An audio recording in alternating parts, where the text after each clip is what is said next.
Ration দুর্নীতি তদন্তে আজ সকাল থেকে অভিযান চালিয়েছে কেন্দ্রীয় তদন্তকারী সংস্থা এনফোর্সমেন্ট ডিরেক্টরেট। বনগাঁ থেকে বিজয়গড় চলছে এই তদন্ত অভিযান। আজ সকালে বনগাঁ পুরসভার প্রাক্তন চেয়ারম্যান শঙ্কর আঢ্যর বাড়িতে এবং তার ঘনিষ্ঠদের বাড়িতেও এই তদন্ত অভিযান চলে। বিশদে জানবো, আমাদের সঙ্গে রয়েছেন আমাদের প্রতিনিধি দেবাশিস মণ্ডল। দেবাশিস, ঠিক কোন কোন জায়গায় অভিযান চলছে এবং এই অভিযান সম্পর্কে সর্বশেষ আপডেট কি?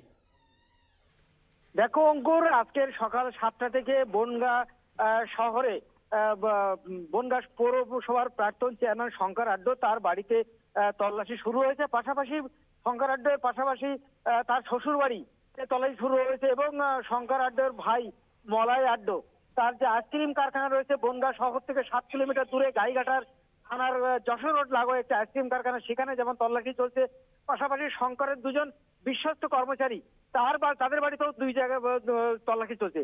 ফলে বলা যেতে পারে এই মুহূর্তে বনগাঁ এবং গাইঘাটা মিলে প্রায় 5 জায়গায় তল্লাশি অভিযান শুরু হয়েছে সকাল 7টা থেকে, এবং প্রতিটা জায়গায় কিন্তু 7 জন করে তারা ইডি আধিকারিক এবং সঙ্গে 3 থেকে 4 জন সিআরপিএফ জওয়ান তারা কিন্তু ওই বাড়ির ভিতরে এবং কারখানার ভিতরে রয়েছেন। তারা তল্লাশি চলছেন এবং প্রথম দিকে শঙ্কর আঢ্য যেমন বাড়িতে ছিলেন না, পাশাপাশি শঙ্কর আঢ্যের ভাই মলয় আঢ্য তিনিও কিন্তু আইসক্রিম কারখানায় ছিলেন না। তাকে ইডি আধিকারিকরা ফোন করে ডেকে আনেন এবং 11টা নাগাদ তিনি ইডি আইসক্রিম কারখানায় ঢোকেন।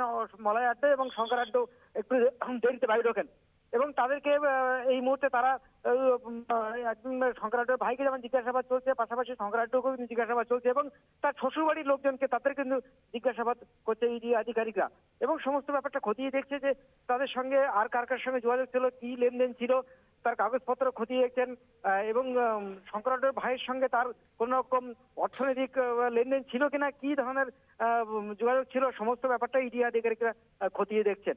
এখনো পর্যন্ত তল্লাশি চলছে, গেট দেওয়া রয়েছে, সিআরপিএফ জওয়ানরা গেটে রয়েছেন এবং তারা আমরা দাঁড়িয়ে আছি। অঙ্কুর, ধন্যবাদ। আমাদের সঙ্গে ছিলেন আমাদের প্রতিনিধি দেবাশিস মণ্ডল।